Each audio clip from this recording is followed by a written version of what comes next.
Hello दोस्तों। यह कहानी शुरू होती है एक गरीब परिवार से, जहाँ पर हम देखते हैं एक माँ और उसके दो छोटे छोटे बच्चे हैं। वह बहुत गरीब हैं। उनके घर पर खाने की भी व्यवस्था पूर्ण रूप से नहीं है। इसी प्रकार वह अपना गुजारा कर रहे थे। उनकी माँ रोज़ दूसरों के घर काम करके अपने खाने के लिए कुछ लेके आती थी, जिससे वह अपना पेट पालते थे। धीरे धीरे उसका बड़ा बेटा 8 साल का हो गया और उसको सभी गांव के बच्चे चिढ़ाते थे कि तू गरीब है, तू गरीब है। एक दिन उसने अपनी माँ से पूछा कि माँ, हम गरीब क्यों हैं? तभी उसकी माँ बोली, बेटा, हमारे पास रहने और खाने की व्यवस्था पूर्ण रूप से नहीं है, इसीलिए हम गरीब कहलाए जाते हैं। तो उसका बेटा कहता है, माँ, हम अमीर कैसे बन सकते हैं? तभी उसकी माँ कहती है कि बेटा, अगर तुम पढ़ लो, लिख लो और बड़े अफसर बन जाओ तो तुम बेटा अमीर बन सकते हो। तभी से बड़ा बेटा सोनू पढ़ने की जिद करने लगता है और कहता है कि माँ, मैं बड़ा अफसर बन के ही रहूँगा। उसकी माँ कहती है कि बेटा, हमारे पास इतने पैसे नहीं हैं जो कि तू पढ़ सके, परंतु वह नहीं मानता, पढ़ने की जिद करता है। सोनू यह कहकर घर से चला जाता है। जाते जाते उसे एक सेठ मिलता है जो कहता है कि बेटा, कैसे घूम रहा है? वह कहता है कि मुझे काम की ज़रूरत है, अगर आपके पास कोई काम हो तो बताओ, मुझे पढ़ना है। सेठ उसकी बात सुनकर खुश होता है और कहता है कि हाँ बेटा, मेरे पास एक काम है।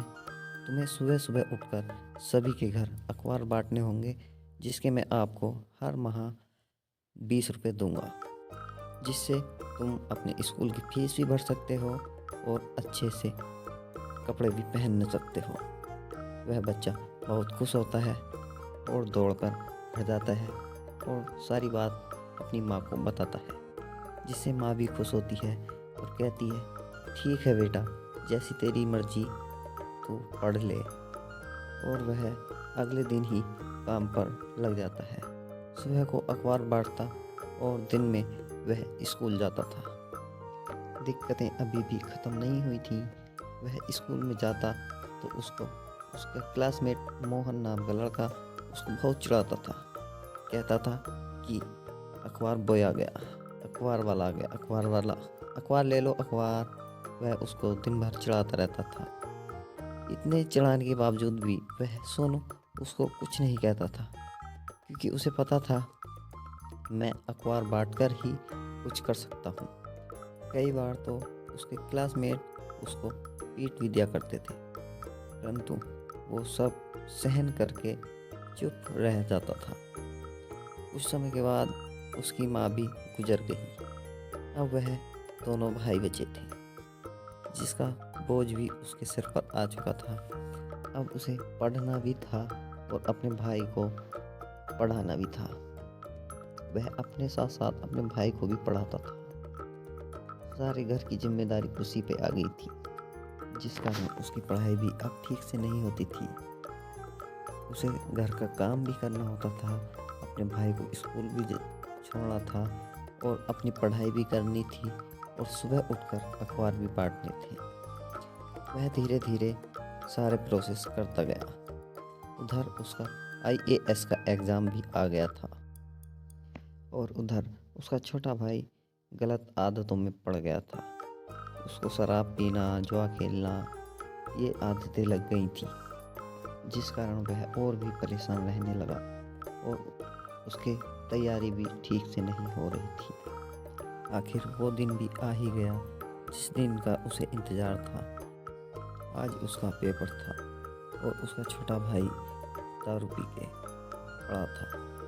वह अपने भाई को इस हालत में छोड़कर पेपर देने गया और वह पास भी हो गया और कुछ दिनों के बाद वह IAS बन गया।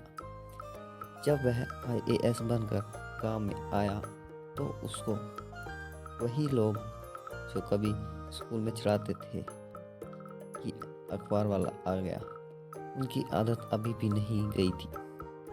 उन्होंने अभी भी वही जवाब दिया कि अखबार वाला आ गया, परंतु उनको ये नहीं पता था कि ये अब आईएएस बन गया है।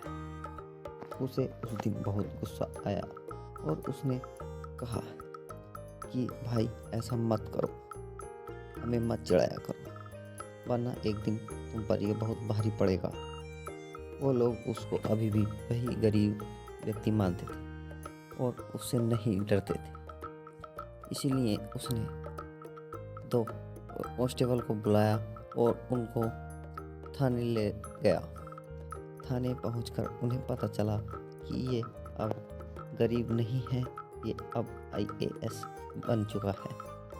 और उन्होंने उससे माफ़ी मांगी और कहा कि भाई हम आज से तुम्हें ही क्या किसी भी गरीब व्यक्ति को नहीं सताएंगे, हमें माफ़ कर दो। उसने इतनी बात सुनकर कहा कि इन्हें जाने दो, लेकिन आज के बाद कभी किसी को मत सताना। इस प्रकार वह आईएएस बनकर गांव में अपना नाम किया और उन्होंने फिर सही से अपना जीवन शुरू किया। उन्होंने भी एक अमीरों वाली ज़िंदगी जी। अगर दोस्तों आपको ये वीडियो अच्छी लगी हो तो लाइक करें, शेयर करें और कमेंट्स करना ना भूलें।